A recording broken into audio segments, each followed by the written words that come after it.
And we're live. Welcome back to another episode of the Buffaloes Breakdown Podcast. I'm one half of your host, Ryland, here with Jake. Sir. How you doing, Jake? I'm doing good, dude. I'm excited to be back, coming off of a big-time win. We're going to talk about that today, and then we're also going to give you guys a little bit of a preview for this Cincinnati game tomorrow night. Indeed we are. Before we start, though, I do want to say one thing. Defensive end, Nikhil Webb-Walker has been diagnosed with lymphoma. He will be undergoing chemotherapy, and obviously, as a fellow Buff, support him in however way you can. If you have the financial means, I have put the hit the link to his NIL page in the description of the live stream, and I'll also include it in I've also included it in our article on ralphiereport.com, and I'll include it in the podcast links as well. So if you can financially afford to do that, please go support him. But yeah, all right, let's recap Arizona here. That's a big time win. Big time win. And this looked like a complete football team. This is the complete football team. I don't think this looks like a complete football team. I think this is a complete football team, other than the fact that we can't run the ball. So maybe not so complete, but in vibes, they're complete. Well, the fact that Charlie Offerdahl ended up with 53 rushing yards was awesome to see. He broke one off. He did. Like at the end of the game, he broke one off. So good for Charlie. Charlie deserves to score a touchdown at Folsom at some point this season. Yeah. But yeah, I do want to go out and say I want to thank Brent Brennan for kicking on sides to open the game. That was really awesome. Gave us the ball at like the 50, and then we scored a touchdown like 5 plays later. So that was pretty sweet. I will say it almost worked. Brennan. It almost worked for them. You know, when you kick on sides at the beginning of a game, it usually means that you think you're not going to win the game. I agree. You think you're outmatched. I agree. Yeah, no, you feel like you need to, kind of steal a possession. And as a Colts fan who saw the Saints do that to us in the Super Bowl, sometimes that is the case. Sometimes one team is just slightly better, and sometimes they have a really high-powered offense, and you want to keep that offense off the field. I'll tell you, though, that onside kick was really close to being recovered by Arizona. Well, I don't think anybody in their right mind expected that. No, and even if they had recovered it, I don't think this game would have went much different. No, I think, yeah, this is the best Colorado team we've seen in a very long time. Passing attack was awesome. That Will Shepherd touchdown where he kind of the moon ball to the corner of the end zone from one Shure. hand. Yep. And then LeJohntay Wester is always obviously going to go off. LeJohntay Wester is LeJohntay Wester. Travis had a relatively quiet game. He only played the first half, but he had a couple of big catches. They pulled him in that second half for what they called, I think, precautionary measures, just to make sure he's all good. Yeah, all the wide receivers played really well. And Isaiah Gustav had a good game. He was picking up yards when he was called upon. I don't remember specifically how many. He finished with like 50-something yards, I want to say, right? 53, yeah. And he was averaging like good amount of yards per carry. Sorry, I don't have the specific numbers, but there was in the second half when they were just kind of chewing clock, playing not to lose, there was a 5 or 6 play stretch where they ran the ball 6 times in a row, and they were picking up yardage and picking up first downs and chewing clock, which is a very encouraging sign for this team. Yeah. What did you see from the offense, Jake? Yeah, I saw a lot of good stuff. LeJohntay Wester continues to kind of be the standout guy in this receiver room. He ended up with 127 yards, and there was, if I'm not mistaken, there was a big pass interference call. Had he caught that ball, he would have probably been up over 160 yards on the game. So LeJohntay Wester, what a phenomenal game. 8 receptions, twice as many as the second leading guy, Will Shepherd. Just a phenomenal game from him. Shedeur played a pretty good game, all told. still working on, like we've talked about before, Shador tends to make one bad pass a game. Unfortunately, just one pass that just kind of gets away from him, and that was sort of the same case in this game. And then just like you said, in the second half, we were able to lean on the rushing attack and just kind of bleed this game out, and pick up chunks, pick up first downs. So that was really encouraging as well. I will say this Arizona offense is terrible. 7 points for them on the day. That's about, that's not too far off what a lot of us would have expected. Noah Fafita, tough day. He didn't get much help on the offensive line, but he also probably could have made some better decisions. And ultimately, it was Buffalo's front to back. Start to finish, Buffalo's dominated this game, and it just seemed like the Colorado show. So, what do you have to add? Because I didn't go into too much detail there. I think you're spot on with the fact that Arizona is bad. It's Brent Brennan. The combination of Brent Brennan and Noah Fafita is just not it. Noah Fafita is not good for what Brent Brennan's trying to do, the offense he's trying to run. Noah Fafita is never going to be a pocket passer. He's too small. Him taking 30-yard drops and running for his life is not conducive to success in that system. So I would be shocked if Noah Fafita stays another year, especially when T-Mac leaves for the draft this year. So yeah, Arizona's just not good. And we beat up on a bad team. And that's what we should do. They were favored in this game. Yeah. And last week we spent a lot of time kind of making fun of the fact that Arizona was favored in this game. That was horrible. I think I am pleasantly surprised by that outcome, but I expected probably like a 20-35 final score, not like 7-34. 28 points in the first half is phenomenal. Yeah. That's what needs to be happening. We've been scoring 28 points a game pretty much the whole season, other than UCF and last weekend. If this team can continue to score points like that, I struggle to find a team really in this conference, and perhaps in most conferences, that can beat this team. We kind of went into the season expecting that the offense was going to be a strength of this team. Through the first 5 or 6 weeks, it became pretty evident that the offense was actually kind of holding the defense back. The defense was actually kind of what's really holding this team together. The fact that they're able to do what they do, especially the front seven, and stop the run attack and kind of just play on an island all game with the corners. Yeah. So that's really encouraging. I'm just really happy that we were able to do that against Arizona. I think that's huge for the morale. Defensively, 7 sacks. We lead the Big 12 in sacks now. I think 2 or 3 players had multiple sacks. Keaton Wade had 2 sacks, which is huge. I don't have a single bad thing to say about this game other than the drunk moment at the end of the second quarter where there were like 4 turnovers and 8 plays. That was a mess.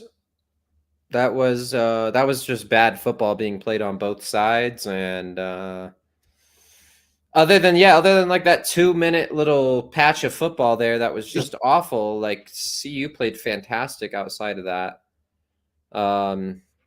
But, they got 2 turnovers in 2 minutes, and the defense kept the offense out there on the field and avoided, those mistakes haunting them or anything like that. So, we dominated in the passing game, dominated in the rushing game. Yards per play, we're up over 5.5 yards per play. Just offensive efficiency, almost just 2 yards shy of 150 rushing yards on the day. It was a great game for the Buffs, and a win that they obviously needed, and a win that I hope they're able to kind of, I hope they're able to carry over some of this momentum to the Cincinnati game, because the competition from here on out, I keep saying this, but the competition from here on out will get harder. Got a mean, tough schedule to end the season here. Some pretty Is it, competitive though? teams. Is it, though? People can say what they want about Cincinnati. I think that's a tough ball club. Texas Tech, somewhere near the top of the Big 12 right now. Utah, top to bottom, has a good roster. Yeah, they're missing Cam Rising, but that's pretty competitive roster. They were just a top 10 ranked team a couple weeks ago. They've got some big athletic dudes. You can't sleep on Utah. Kansas is terrible. See, Kansas is awful. And Oklahoma State has some ball players. So, no, I feel like 4 of those 5 games are games that we could lose potentially. I think we win that Kansas game and get bowl eligible for sure. I think there's not really a question at this point. But, yeah, if this is probably the side of the schedule where things get a little bit tougher, because looking back on it, Baylor, UCF, Arizona so far, the only tough team we played in conference was Kansas State. So I do think it's going to get tougher than it has been, but I think this Buffalo's team is also improving every single week. So the team that we're seeing right now going into week 9 with the bye week. Week 9 is not the same team that we watched go into Lincoln, Nebraska about a month and a half ago. So not even close. No, they really got their stuff together after that beat down, which sometimes that's a good thing. I know after the Nebraska game, we had Jack on the podcast, and Jack kind of likened this team to 2001, where they got beat down by Fresno and learned from it, and then went on and won the conference. So that's certainly a comparison that can be made. But I do think Cincinnati is one of probably a top 2 hardest game left on the schedule. But I don't think Cincinnati is anything to write home about, if that makes sense. Both teams are 5-2. Both teams only have 1 loss in conference. Both teams are fighting to stay alive in the Big 12 title race. This should be a really good game. Whoever wins this game stays alive in the race to play in Dallas. If you lose this game, it's probably over for you with the way things are going. But what do you see from Cincinnati that you like, that we need to exploit? That we need to exploit. That's a different direction with it. We could go either direction, whatever you prefer. I'm not picky. No, yeah, we can go with what we need to exploit. I think their strength defensively lies in that defensive line. They get to the quarterback pretty well. Ryland's talked about to me kind of privately that sometimes they're able to just rush 3 guys and they still are able to generate pressure and kind of contain the QB, even with a 3-man rush at times, which is unheard of for college. So I think we need to find ways to keep Shedeur upright, keep him in the pocket, making throws on time, doing all the stuff that we like to see him doing, and exploit the secondary, because this receiving room for us is always going to have a mismatch against whoever they're up against, unless they're playing the Cincinnati Bengals, not the Cincinnati Bearcats. This receiver room is going to have an upper hand on whoever they're playing. It's even with the injuries, it's a phenomenal receiving core, and we're going to need to exploit this Cincinnati secondary. But I will say is this Cincinnati team is well coached. They're cohesive. They carry a lot of momentum over from drive to drive. And they kind of believe in that mentality of 11 men to the football. You'll see plays where all 11 of them are on the ball carrier, and all you see is red helmets. So it's a scary defense. It's a team, they carry so much just kind of swagger with them. They're loud, they're fun, they're physical, and like I said, it's going to be 11 men to the football on every play, and it's going to be tough. So yeah, we need to be disciplined. We need to keep Shedeur upright, and we need to attack the passing game, or attack with the passing game. What do you think is kind of a key thing for Colorado in this game? I think as long as CU can stop Cincinnati's pass rush, I think that we're in a really good spot. There's some good guys on the edge there for Cincinnati, and then Dante Corleone is a monster His nickname is the Godfather, and for good reason. He is a menace, and he will probably be in December when the first team all conference list comes out. He will almost certainly be on that list. He was preseason first team all conference.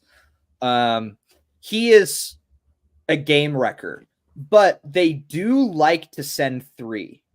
So that's something that needs to be exploited by CU. Shedeur needs to be able to have time in the pocket because they're going to drop 8 a lot. It's kind of something similar to what Nebraska does and what Matt Rule does and what Nebraska did against us. And if we look back at that Nebraska game, obviously didn't end super great for us. Shedeur was obviously really rattled by what he was seeing, and he made a couple really poor decisions. But I think this team has grown a lot since then. I think that the wide receiver core, I think anybody in the country is going to greatly struggle against playing against these receivers. I don't think other than the defensive line, any of the players in the linebacker core or the secondary are really anything crazy to write home about. So as long as Shedeur has time in the pocket, I think the wide receivers will be getting open, which is definitely something that needs to be exploited by CU. Obviously, the rushing game needs to be there as well. Augustave is going to start, or Gustave is going to start again this week. Sorry, I really can't talk. Looked good last week. He's perfect for what we need out of a running back. He's just picking up 3-4 yards per carry, and that's exactly what we need. We need sometimes just shorten the field, shorten the chains on first down, pick up a few yards on second down to make it third and manageable. It's exactly what we need, and I like it against Cincinnati. Offensively, I know I've spoken about this a little bit, but do you want to go? Do you want me to go? You want me to give my diagnosis of Brendan Sorsby? Yeah, I'll go first, and I'll start off on a little bit of a higher note for Cincinnati because Ryland's going to go in and tear them a new one. So, personally, I think this Cincinnati offense is pretty fun to watch. Lots of RPOs. It'll be kind of those delayed RPOs where the quarterback takes a step or two with the running back to make that read at the second level with the linebackers. Gonna be some deep slants on that RPO game, and those plays are always dangerous. Require a high amount of attention to detail and anticipation from this defense to be able to kind of stick with the RPO throughout the entirety of the read. This is a team they'll line up, they'll run veer, they'll run that old school style of football that we don't see much anymore.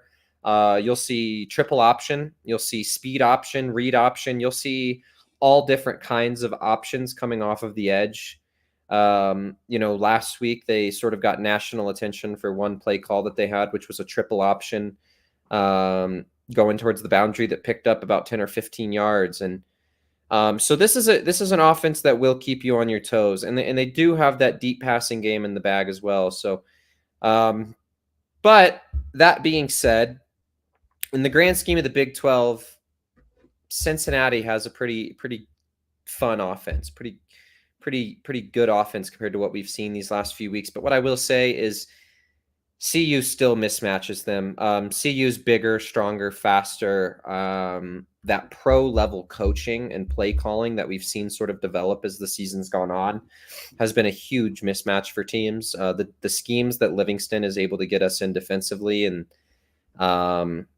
just kind of the situational awareness that we see from guys on this defense is unmatched in the Big 12. So while I talk pretty highly about Cincinnati and some of the things they're able to do, I still think CU, just based off of the coordinators and pure athletic talent, I think they still carry an advantage in this game. But Ryland's going to tell you guys why he hates the Cincinnati Bearcats and why they're terrible. Yeah, actually, I'm going to take a little sidetrack here. We have a special guest joining the show.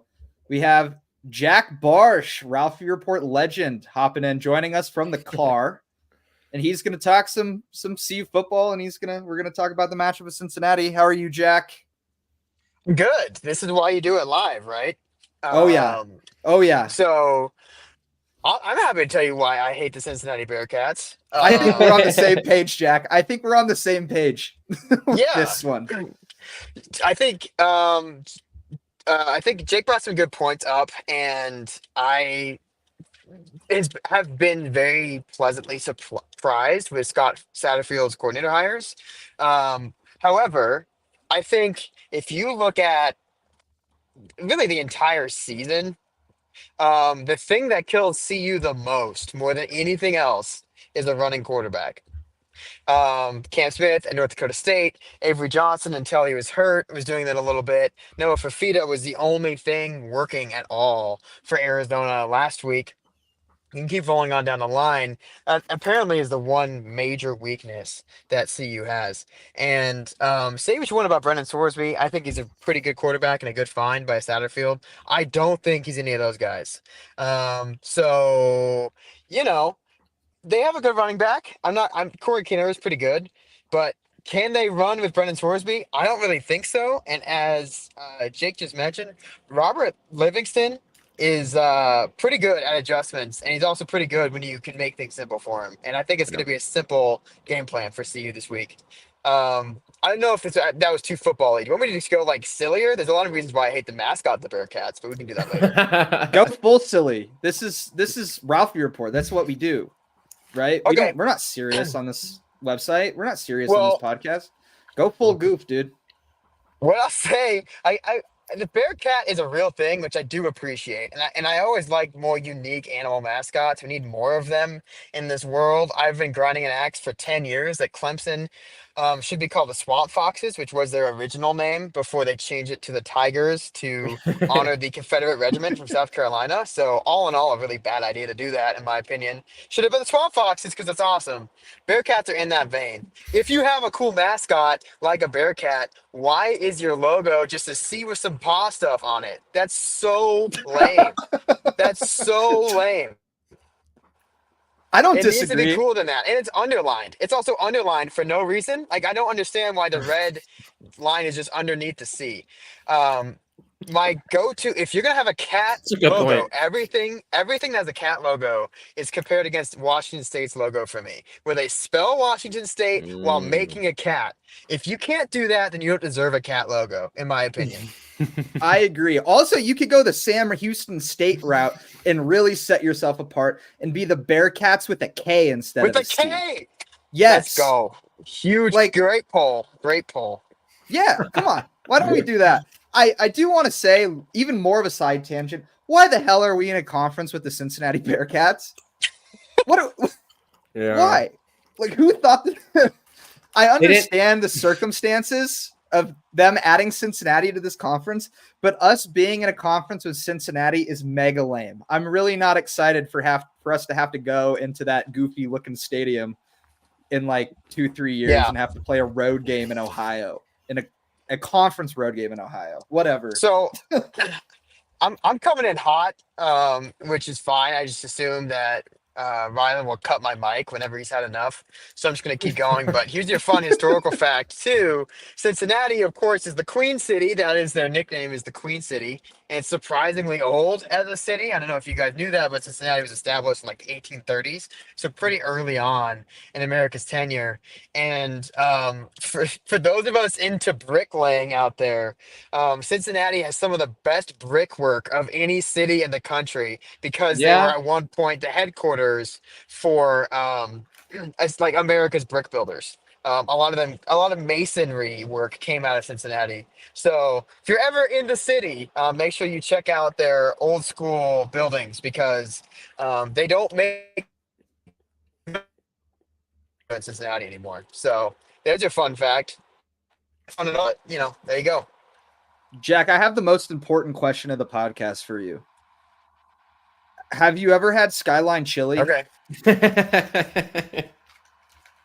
I have had Skyline chili. What's your opinion of Skyline chili? Have you had Skyline chili? Yes, I have. And Jake is from Indiana, so he's had Skyline chili. Jake is a Reds fan. Yes, sir. Wow, I'm sorry on all counts.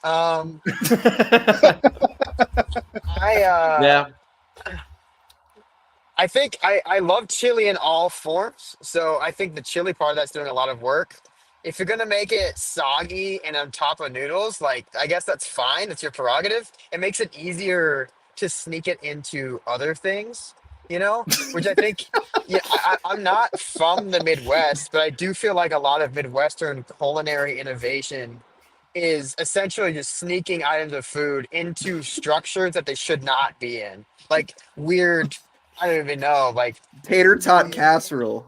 yeah, exactly. It's like witchcraft cooking where it's all about like hiding things and other things. And I feel Yeah. like Skyline Chili is a huge example of that. Of like we want chili, but we want to hide it in a hot dog. So we need spaghetti as like the go between those two dimensions, and it's a weird spot that way. But all in all, I still like chili and I still like spaghetti. So whatever. I'm a Skyline Chili fan. I'll come out and say that right now. I know it's a bad week to be a Skyline Chili fan, but I think Skyline Chili is pretty good. Yeah, It's like the weirdest thing I've ever eaten though. I had it when I was in Dayton covering when the Buffs played Boise there in March for the tournament. Yes. I like I made a point before the game. I was like, I had like 3 hours to kill. And I was like, I'm gonna go try this. And it was the weirdest thing I've ever had, but it was pretty good. not as Well, weird as that Runza. I was about to God, say, I'm still not can over we that combine Runza. multiple opponents here? If you had a Runza that had Skyline Chili in it, is that Oh. too powerful? Is that something that we're worried about? Yeah. Yeah, A Skyline Too- Chili I'm Runza. certainly worried about that. That's overpowered. probably illegal. When I put the Yeah. Runza on the Ralphie report account, somebody said it looked like a guinea pig. I could see that. All I'm saying is, if you need any more evidence that the state of Nebraska is rotten from the inside out, just they will stop you at the border to check for weed, but they won't stop you at the border to see if you have a Skyline Chili Runza. And you tell me whose priorities are messed up. You tell me what's wrong. God, that's too Uh, good. That's our $1 billion idea. We're gonna start selling God. Ralphie Report Skyline Chili Runzas, and no Can one we will make buy a them. Skyline Chili Runza Yeah. t-shirt and sell it? Sure, the 5430 Foundation's making money off of that new whiskey collaboration with Laws. Oh yeah. But if you really want to make some money, 5430, make some Skyline Chili Runzas, and that's how we're gonna start supporting our players. Good Hey, God. you know how to reach me. You probably know how to reach Jack. Reach out. We can set something up. So I We did can my set job. something I up. took this off the rails, immediately. But I guess if you're asking me why I hate Cincinnati or why I do like this matchup for CU, I think a lot of it does look at the offensive matchup. I think Cincinnati's a solid team that does not beat themselves, which is a really hard opponent at times. However, I think the things that they are good at are not necessarily things that scare CU that much. I think they're pretty good at creative run concepts, which Jake covered really well. I think they're really good at maximizing their strengths, which includes Brendan Sorsby. What I don't think they're good at is quarterback run, anything that shows incredible singular talent, which is where I think Robert Livingston has been hurt this year. If you look at Kansas State, it wasn't necessarily that the run fits were bad, though Shiloh Sanders made sure that the run fits were bad sometimes. It was definitely that, like, DJ Giddens is an absolute animal. And it's hard to beat DJ Giddens on your best day, and it's really hard on your medium day. I don't know if Cincinnati has someone like a DJ Giddens, like someone like a Cam Smith. And we know that this team is not the same as the team that played Nebraska. So all in all, I think CU's defense is peaking at a really good time, or at least getting better at a really good time, to play a team that doesn't have a weapon that is preternaturally scary. Yeah. I think that Cincinnati is probably they're one of the most solid teams we've played, and they're a really balanced team in all aspects, but I don't think they do anything particularly that great. I know Jack said this in like the Ralphie report group chat earlier, but Sorsby is a statue in the pocket. He will take a 3-step drop and he'll set his feet and he will not move. He will just turn his head. And last week, this defensive line got 7 sacks against Noah Fafita, a far more dynamic quarterback than Brent Sorsby. I think the defensive line is going to tee off. I know Sorsby can be mobile, but he has 6 touchdowns on the year, but all of those are from like RPOs from like the 6-yard line. So Like Yeah, I they're think a from better designed comp. runs. I think a better comp for Sorsby, honestly, in some ways, in terms of mobility, is Shador. Like I think they have pretty similar instincts, where both of them are going to hang in there to throw as much as possible, and when they need to run, they're going to run. Um, the one thing I'll caution there is Arizona's offensive line is Awful. Cincinnati's offensive line is better, but yeah, I agree with you. The defensive line is going to have a nice day. Yeah, I think they're gonna eat. The two running backs on Cincinnati are quite good, Kiner and Pryor. But the front set, Pryor's Pryor had a really good game last week against yeah. Arizona State. Pryor's a name I wanted to bring up because he's lightning fast, and you get Kiner, and it's like Yeah, Kiner will he's touch the the home ball run 3 or hitter. 4 or 5 times in a row, and then all of a sudden it's like that. It's the same look, but Evan Pryor gets the ball on like a stretch to the left side, and he goes untouched 65 yards or something. Like Evan Pryor has a next like another level of speed that no one else on this team has, and the rushing attack is as close as this team gets to having like star talent. But you get Yeah, it right. They don't have a breakout receiver. They sort of have a couple running backs who both are good in their own way. But quarterback play, and then even defensively, it's been a lot of just cohesive play. But you haven't seen that star talent break out yet, which obviously so plays into sort of the buff strengths. well, and my question off of that, Jake, because you've watched more film than I have for sure, is I agree. Pryor and Kiner they are really good Big 12 running backs. Are we more worried about Pryor, Kiner, and Sorsby than Avery Johnson, DJ Giddens, and Dylan Edwards, especially with the Kansas State offensive line versus Cincinnati offensive line? Because I was extremely worried about those three, and they proved me very right. And even still, CU is one Texas 60 feet away from winning that game at the end, right? Like if CU threw enough trash on the field after that Will Shepherd fourth down, CU might be 6-1 right now. So like I don't think That's there's nuts. a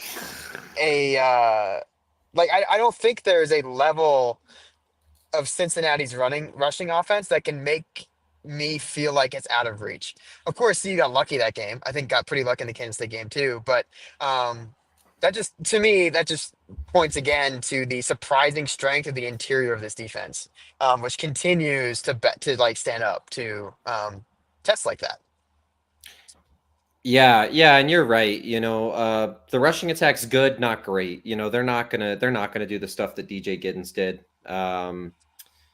I don't expect Sorsby to play and make some of the throws that Avery Johnson did. This is a worse team than Kansas State, but I don't think it's by as big of a margin as people would expect. Kansas State has this reputation now, and they're year in and year out, they're a phenomenal football program, and Cincinnati's had its ups and downs for sure. Just a handful of years ago, being one of the best teams in the nation, and then kind of having some turnover from there.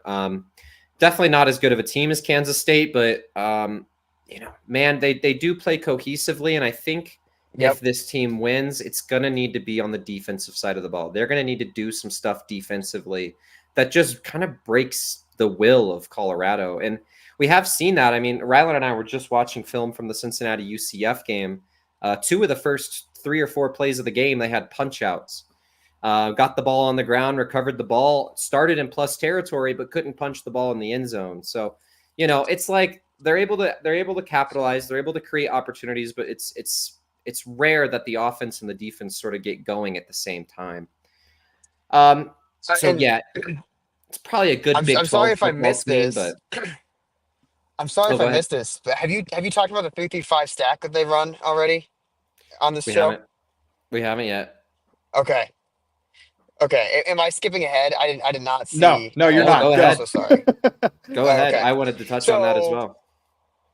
because I think to your point, Jake, they are the best thing about Cincinnati is the coaching around it. I think they have a game plan that helps each other out. And I think that Scott Satterfield, who looked like almost dead in the water last year, made hires that saved his job. And the most high profile of that, of course, is the DC Tyson Vite, who comes over from Iowa State. So they're basically running the Iowa State defense, which obviously CU doesn't play this year, but has been the reason that Iowa State is this program now under Matt Campbell is mainly that 3-3-5 stack defense. And CU got a little taste of that last year under TCU. Joe Gillespie runs a different 3-3-5, but it is a similar in structure. And that, I think, is, to your point, where they might be able to confuse Shador a lot. If you watch some of that PFF preview show for Colorado Cincinnati, and actually, it sounds like both of you are watching a bunch of tape on them too. They do a lot of sitting back and waiting for people to make mistakes. That's a lot of Cincinnati's defense. Is they trust their guys up front. Obviously, they have the Godfather in the middle right there, but they trust their line to hold, and then they sit 7 back, 8 back on passing downs, and just watch and wait for the quarterback to do something bad. And what that means is they don't get a lot of, in my opinion, they don't get a lot of pressure. They're not going to, I don't think they're going to pressure Shador as much as we've seen against, say, Nebraska or some of the other games where he struggled. But they do also just make life hell for opposing quarterbacks because they'll just sit in that zone forever. And that is one thing I'm kind of concerned about is we've seen that confuse Shador at times. I think the first half of the Baylor game is a great example of where we see some of that sit back zone coverage make it hard for Shador to get his reads out. And if that continues against Cincinnati, that might be where they find success. Yeah. I mean, I agree. You go, Jake. Sorry. Yeah, I agree. They love to sit back and they kind of let the QB either make a mistake or get the ball out, and then they just sort of swarm the ball carrier and get 6 or 7 guys in on the ball and stand them up and rip at it. So they play a different style of football, and I agree with Jack. This blanketed coverage in Baylor's a good example, but I'd also say there was times in that Nebraska game where they just sort of sat back and blanketed pass lanes on later downs, especially on third down opportunities, especially they would put 2 or 3 guys deep, and at times Shador really struggled to read those plays, and I think Ryland and I were getting sort of frustrated with the play calling because the play calling wasn't really able to attack that blanketed coverage at all, whether it be short crossing routes or even just some more interesting passing concepts down the field. I think we struggled with that, but this offense and the play calling has grown these last probably 4 weeks, and there's been games where I sort of expected the same thing to happen, where maybe they blanket passing lanes, maybe Shador makes some bad reads, and for the most part, the short crossing routes and stuff like that have really opened up this offense for Shador and allowed him to be an improviser, and he doesn't have to just rely on the deep posts and corner routes to be his bread and butter. He's developed those short crossing routes and that timing with Travis and Marion Miller, who's going to be out for the rest of the season. But and then also, just showing an ability to and a willingness to throw those back shoulder fades that can really take the top off of a defense when you're able to press the boundaries like that. So it's a whole different CU passing attack, and some of these things worry me, and they worried me throughout the year. But every single week, it just seems like this offense and this defense, to some extent, seem to make improvements and adjustments.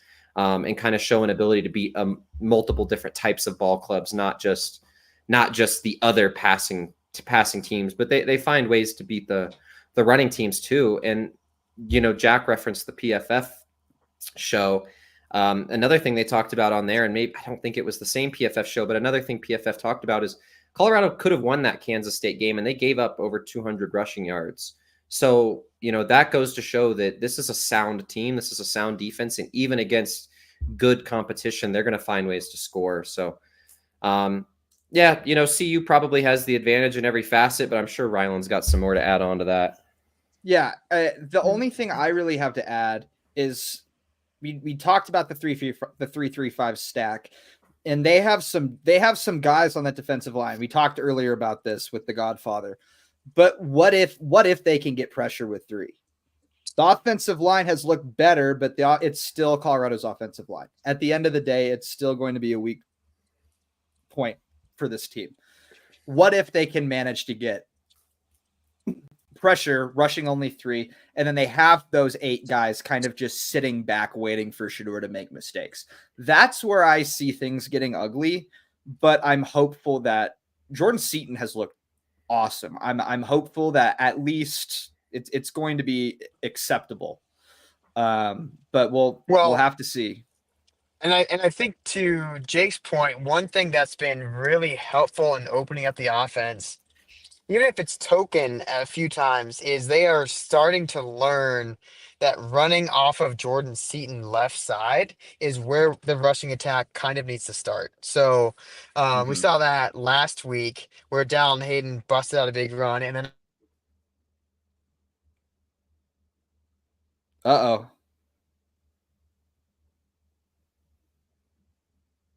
Uh-oh.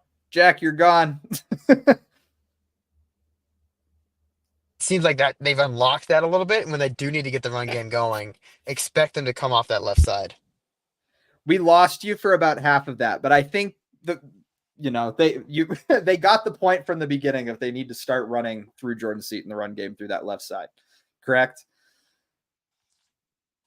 Yeah, sorry. I don't know. I blame my 25. That's what we all do. I know, Yeah, I was just right? saying that Worst interstate. uh Hayden and Offerdahl both busted huge runs against Arizona off that left side, and I think they realize it's where they need to go all the time. With the Gusset getting the start, I think that's what we're going to see too, is left side runs. Yeah, I think that's perfect. And the more the run game opens up, it just makes this team infinitely better because it opens up the passing game way more. When Cincinnati's not able to drop 8 because they know that we're going to throw the ball 2-3 times in a row, that makes things infinitely easier. Do you have anything else to add, Jake? Oh, now we lost you, Jake. Oh, hello. Now I can hear you. Here's my mic. I muted my mic because there's been feedback.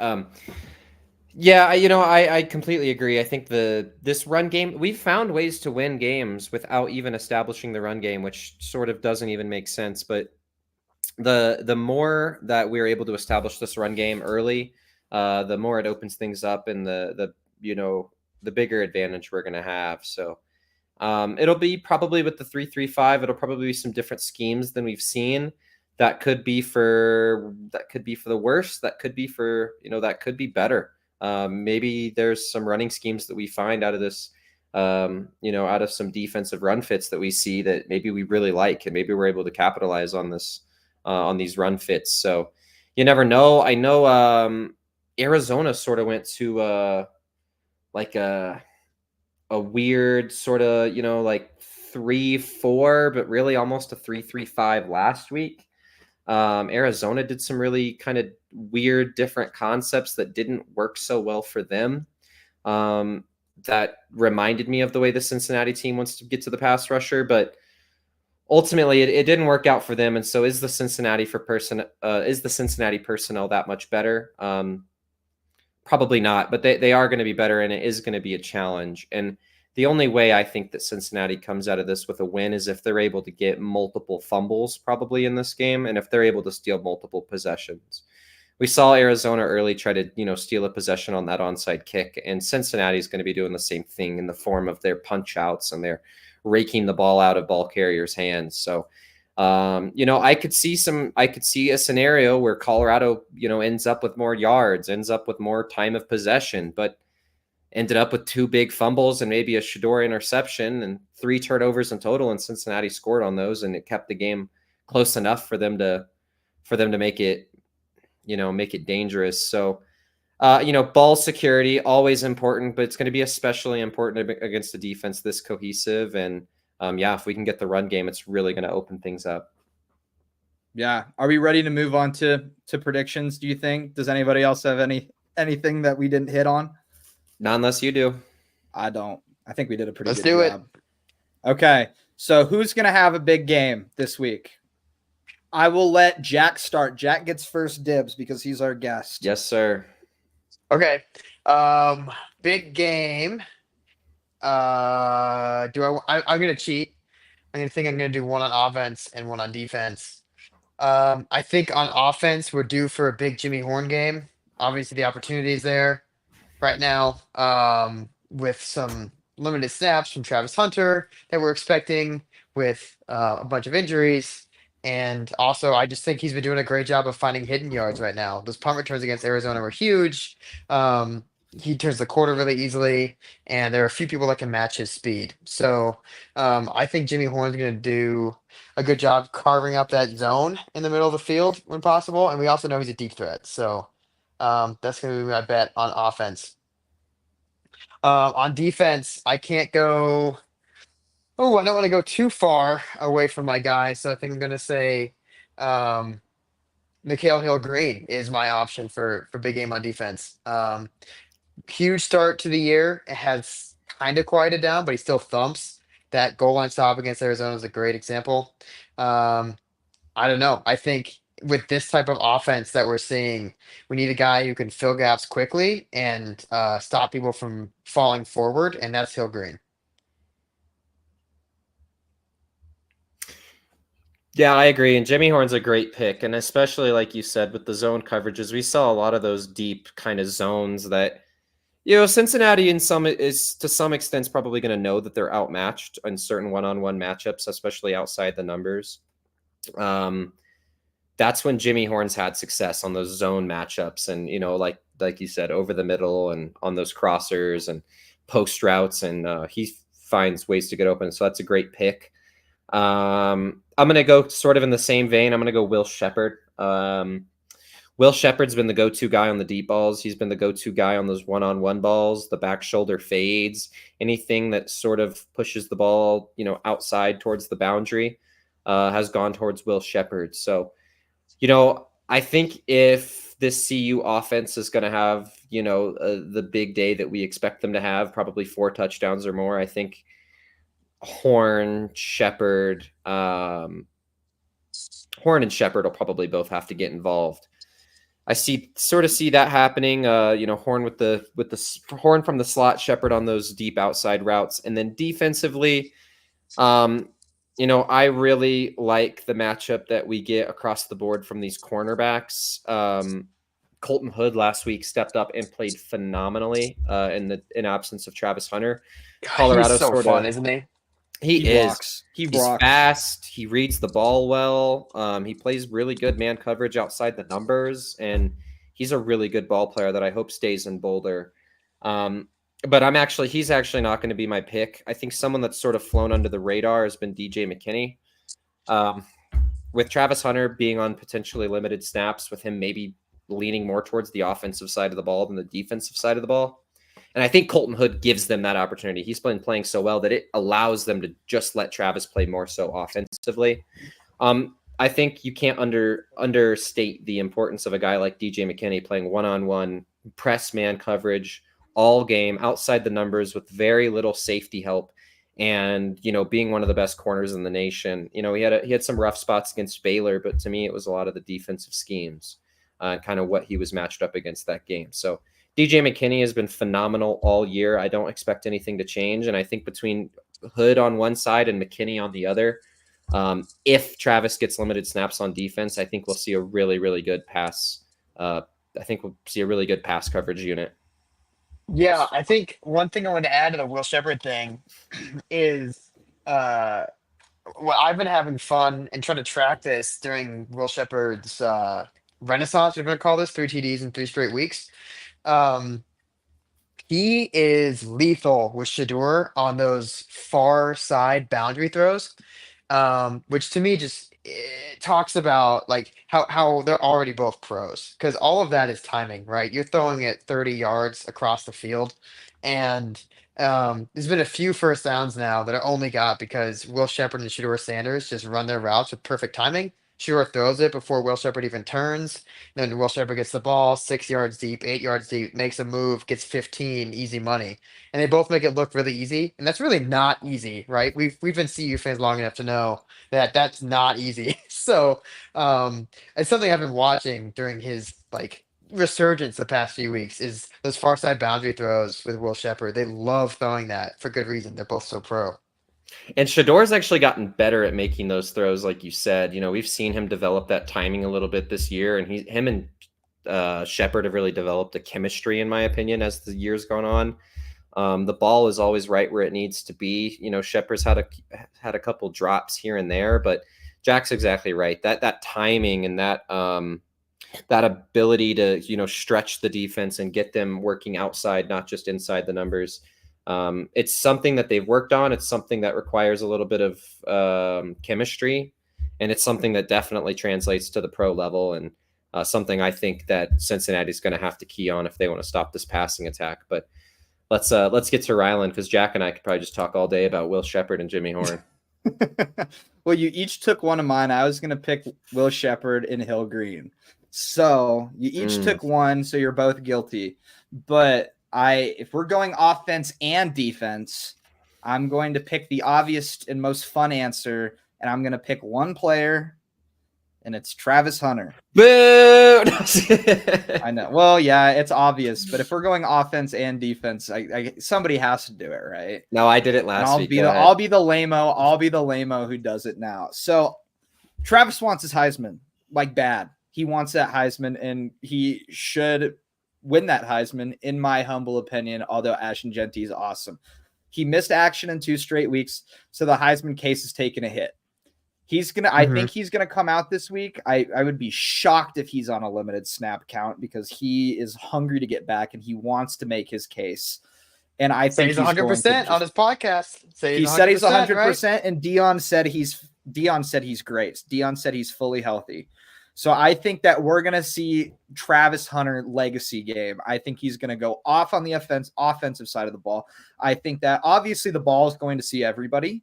That's kind of how it goes in Colorado's offense.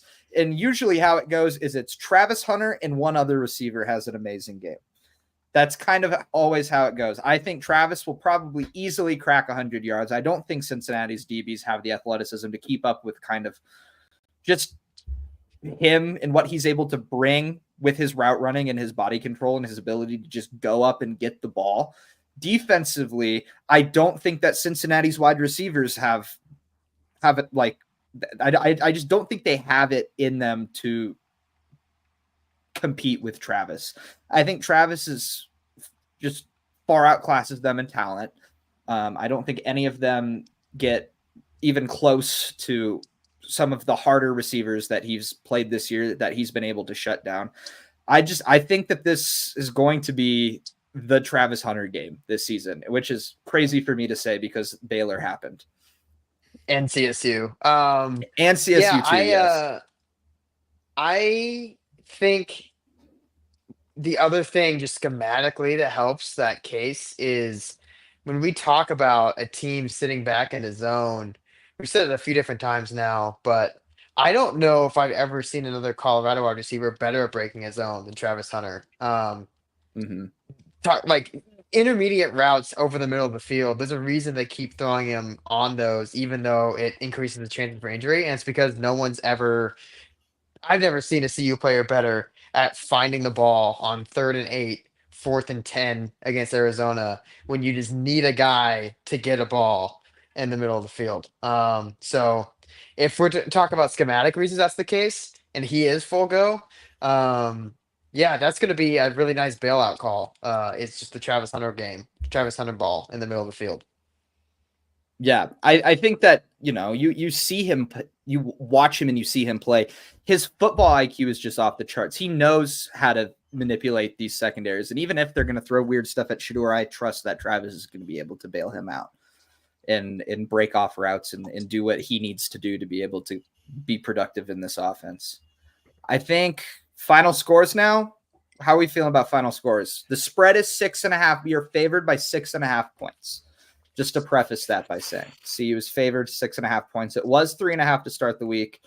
When I checked this morning, and it may have changed, but it was 6.5 points as of earlier. And CU is 6-1, I guess, the spread this year, right? Mm-hmm. Yeah, other than Nebraska. Okay. Well, let's go reverse order, snake order. Ryland, you go first this time. I think that spread is pretty good. In my betting guide that I wrote today, go check it out, RalphieReport.com. Shameless plug. I said that I think about a touchdown feels right. So I'll go 35-28 Colorado. I think that this team is just simply better than Cincinnati talent-wise. I don't think Cincinnati has, although Cincinnati is a really solid team throughout the roster, I don't think they have the top-end talent to keep up with us, especially the wide receiver core and Shedeur. Although I do think it's going to be closer than maybe some think. I do think there may be a couple, there may be a punch-out or two. But we'll have to see. Jake, what do you think here? Yeah, Colorado's been hanging around that 4 touchdown mark every game. They've been right around 28 points. Barring something crazy, I think what did we talk about last week? I guess we're probably sitting on 4 of their 7 games. They've been within like 3 points of 28, I think. So really lame pick. I'll probably go 28 again for them. And then, like I said, this Cincinnati team, they don't have a high-powered offense, but their defense puts them in good positions and creates opportunities. And when they do get in the red zone, they typically tend to capitalize. And 2 stats that I thought jumped out at me when looking at this Cincinnati offense was I want to say they've got about a 50% conversion rate on third downs, and they've got like a 90% conversion rate on the season. They're like 8 for 9 on the season on fourth downs. This is a team, when they get backed up against the wall or when they start to press the issue and get into the red zone, they usually tend to convert. So I do think they'll score some points. So I think the spread's good. I think it'll be right around that spread. I could see 28-24, 28-20, even 28-17, something in that range. My final pick will probably be like 28-20.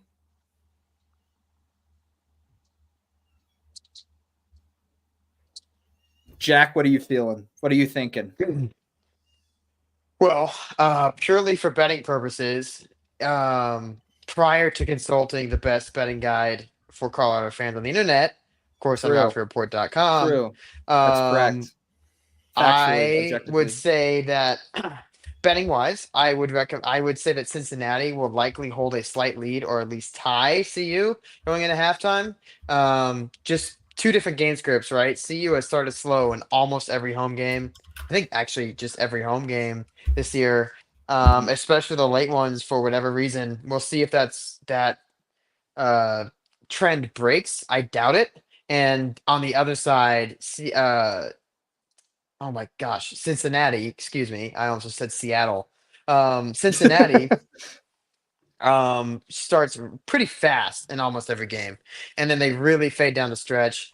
Pitt is a great example. If anyone saw that game they played against Pitt, undefeated Pitt, by the way, they definitely faded down the stretch. So what I think you'll see here is maybe your classic Colorado game script under Deion Sanders, where offense looks a little lost and out of sorts. Defense is giving up free stuff, easy stuff. CU fans are about ready to fire everyone. They go down at the half when they shouldn't, and then the second half just looks totally different. We see a lot of things change at halftime. The defense has been great at adjustments, and I think at the end of the day, what that probably looks like is a low scoring 13-7 lead for Cincinnati at halftime. That turns into a 28-20 game. I know we all just said 28-20-ish. But 28-20 game at the end of the game. And that's with let's see, what am I trying to say? Yeah, that's 1 field goal for just Cincinnati. The rest of the touchdowns or punts. Yeah, I think those are all good predictions. So we're all on the same page that CU is going to win, and we all are on the same page that CU is going to cover.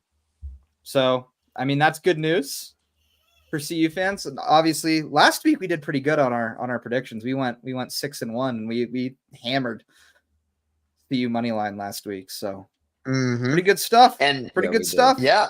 If you want to take a risk with me, take that Cincinnati first half line and then CU overall to cover. That's a good parlay. Speaking of betting, though, we've reached the point of the show where it's best bets time. Obviously, I wrote about mine in the article, but we can go over a couple of them again here. I'll let you start, Jack. I don't know how often or if you've really looked at the lines this week. Is there anything that's really calling your name? Obviously, it's okay if not. I kind of sprung this on you. Why don't you do me last? Okay, that's fair. I will go first then. Or no, Jake, you go. Well, I was gonna say you and I are in agreement. Sort Yeah, of. Jake I and I talked about agree. this briefly, and we are on the exact same page. Yeah, and I agree with everything Ryland put in his betting guide. Go check those out. I think those are really good picks this week. Did you have that Texas Tech game in your I did betting not guide? know. I Okay, did Tech. not. So Texas Tech is 6.6.5 point underdogs going into TCU.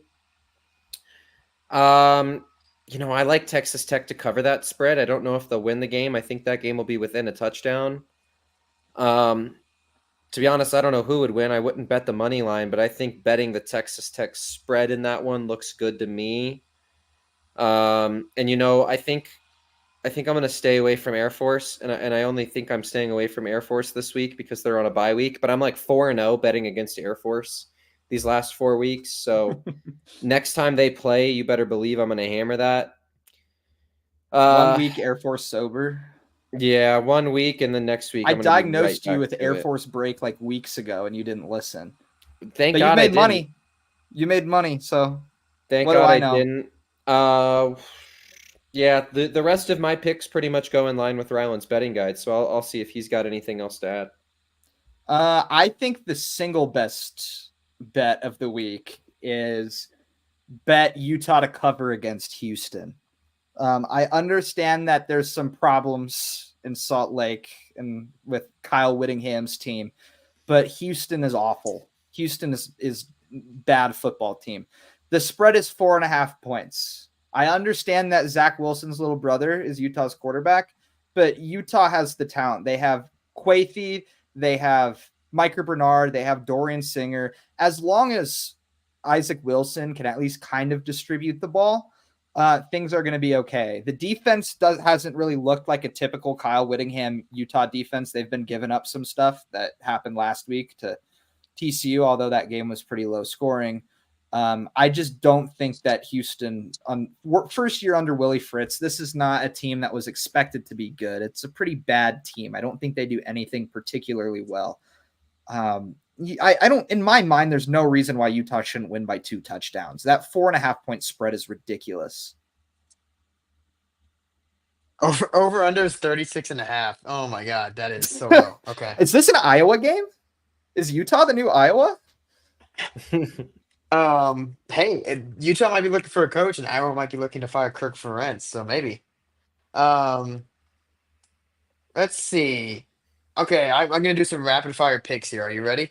I'm ready. Ready? Okay, so my number one is actually going against you here. My biggest pick of the week is I'm gonna take Kansas outright against Kansas State. Give me all those points. Give me money line. Um, Okay. I think Jalen Daniels for just right now has the juice. I think Houston's a great get right game, and they had that last week. Um, you know, no such thing as a trap game with in-state rivalries, but this is absolutely one where it's not like Kansas isn't going to be keyed up to play this game, and their season's already lost. So this is an easy one for a coach to rally players around of at least beat the guys next to you. Um, so I think that is my biggest upset pick. I'm not going to put too much on that, but just also not for nothing, it would be very helpful to see you if that ends up happening. So keep I'd that in be mind. happy. Okay, now we're going rapid fire. Give me the Navy Notre Dame under. Navy's going to score points, but I don't think they're going to score enough against Golden's defense, and Riley Leonard is a work in progress. So I don't think there's going to be 50 points scored in that game. Um, give me, oh, where did that go? Oops. Give me UConn -7 against Rice. I don't think Rice is good this year. That's a And I real know sicko for game. oh, it's gross. And Jim Moore, I know, is incredibly upset right now.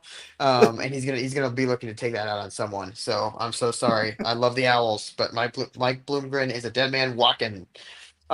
Give me Baylor -7 against Oklahoma State. I think Oklahoma State is broken. I think Sawyer Robinson's really good. And talk about a get right game. Texas Tech's defense will make anyone look that good. So that's great for them. I think Baylor's gonna actually start having a Dave Aranda conversation, but the positive way, which is too bad. Let's see.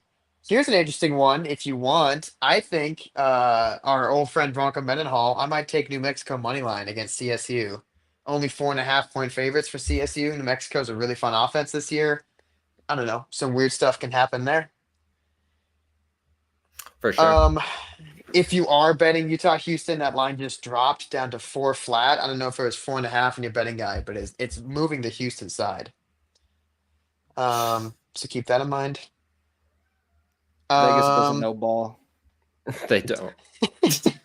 Vegas never wins. Ralphie Report always wins. Michigan State, Michigan has an over under of 39.5. There's absolutely no way. There's absolutely no way. I'm taking the under on that Michigan State, Michigan game. Davis Warren is starting for Michigan. I don't think they're going to be able to move the ball at all, and I don't think Michigan State will either. If there is an over turnovers number in that game available, please take that wherever it is. That's going to be full of them. Let's see what else is around here.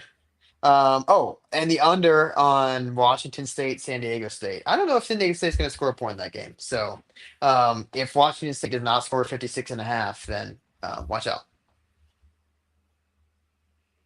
Mateer's awesome.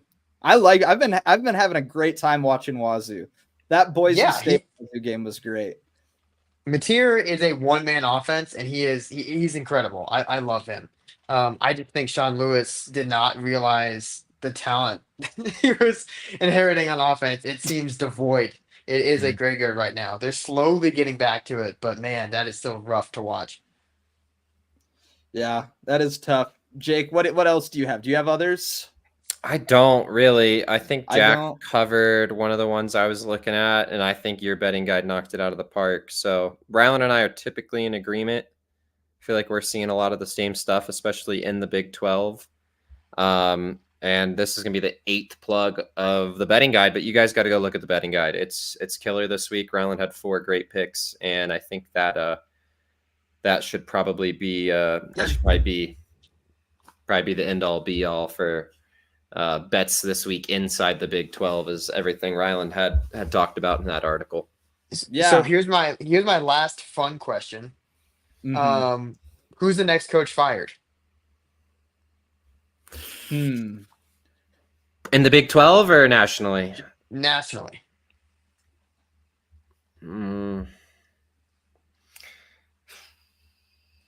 I think Purdue might get blanked. I was thinking the Purdue coach too. I'm glad Purdue gets blanked. Well, Ryan Walters might be out of there. I could be wrong. I think Purdue's on a bye week, but with how bad Purdue's been, I think they could. I'm sorry. Well, I honestly, no, I like your pick. I think Purdue loses on the bye week. You're probably right with the way the season's going. I grew up a Purdue fan, and it just kills me. But at this point, like, how do I not root for IU? IU's rolling 7-0, and Purdue just is poverty. So, let's see if we keep looking through. Billy's always a good pick for that. Mm-hmm. But they did just beat Kentucky like pretty badly. Don't look now. They're 4-3, and Cormani McLean had a pick 6. Don't look now. Oh, that was the other bet I skipped. I'm so sorry. Utah State -2 against Wyoming. I think Wyoming's entire coaching staff needs to be gone. I don't know if they have the money, but they are moribund this year. So that'd be another pick of mine too. Did you see the Lincoln Riley news, Jack? That he can't be bought out? Is that what I saw? More or less. That there was a quote that came out from allegedly, I think, USC's athletic department, that they're quote unquote stuck together, which is like, yeah. Fair. But they are like, I think they're done with Lincoln, which. Yeah, absolutely. And just look for an article coming out tomorrow morning talking about a potential quarterback who may or may not be in town for this game, that may or may not be committed to Lincoln Riley. That may or may not be the next signal caller for CU. So would hope that they continue to lose. That'd be great. I have a sneaker pick for somebody who could be fired pretty soon. Okay. PJ Fleck. Okay. I think that PJ Fleck is starting to get to the end of his rope in Minnesota. Obviously, they beat USC, but USC is pretty clearly broken. If Minnesota doesn't kind of start to get their shit together, I think that we could see PJ Fleck start to go. I think that the experiment is kind of at its end. Yeah. If Virginia blows out North Carolina this week, is Mac Brown just walking away? Yeah, I don't think they can fire Mac Brown though. That's the thing. I think Mac Brown, he needs to. It's like a forceful retirement. But no, there's no way that Mac Brown survives this full season. I don't think, as UNC's coach. Okay. I think if Appalachian State loses this week too, they might move on from Sean Clark. That program needs to be better, and they have not been that good this year. So, something to keep in mind too. I don't know. If we're at that time of year, we've already lost 3. So it's fun just when throwing that out Colorado's there. not in this conversation. Yeah. I'm kind of used But to we will Colorado be being next in year this when everyone conversation. leaves, guys. Yeah. It's not like he just built a locker room for himself in the facility, right? Like he's for sure leaving, right? Well, as I kept saying to Arizona fans in real life and otherwise who told me that as a response to them getting almost blanked, my response would be like, okay, well, I guess thanks for 2 great years. That's one more than Mel Tucker gave us. I don't see the problem. Like, okay, worst case scenario, it's still pretty good. We So, used that money to build a giant jumbotron, so Yeah. we'll take it too. Yeah. I don't know. 'Tis the season, and like you said, it's more fun to be in a conference title race than the will my coach get fired race. I would agree with that sentiment. I would agree. I think that's all we have tonight. Thank you so much for joining, Jack. We had a great time. You're obviously welcome to come on whenever you want. It's always good to have you. Thanks for coming on, Jack. Yeah, thanks for letting me take over. And we're ending just in time for all of us, the best of us, to watch Boise State UNLV. State. Talk about Ashton offense. Genty's gonna score 5 touchdowns. Probably not, but he might. Yeah, you watch Ashton Genty. I'm gonna watch Brennan Marion. The go-go offense is my favorite thing in the world. I know that you love Brennan Marion. I know when they announced that Sean Lewis was gone, you were like, please Brennan Marion, please Brennan Marion. So that's Yeah. fun. And they can they get picks too. UNLV does. They have like 2 players with 4 picks.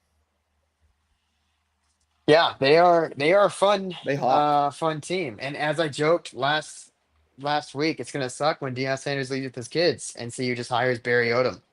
Or maybe it wouldn't. Maybe he's solid. I don't know. Yeah. Who knows? Who knows? Certainly interesting. Yeah. Thank you guys so much for watching. Thanks for coming on, Jack. Thanks for joining me as always, Jake. One more plug. Nikhil Webb Walker's NIL store is in the description, so make sure to go and support that if you can financially do that while he's undergoing chemo. So thank you guys so much for listening. Sco Buffs. Let's beat Cincinnati. Sco Buffs. Sco Buffs.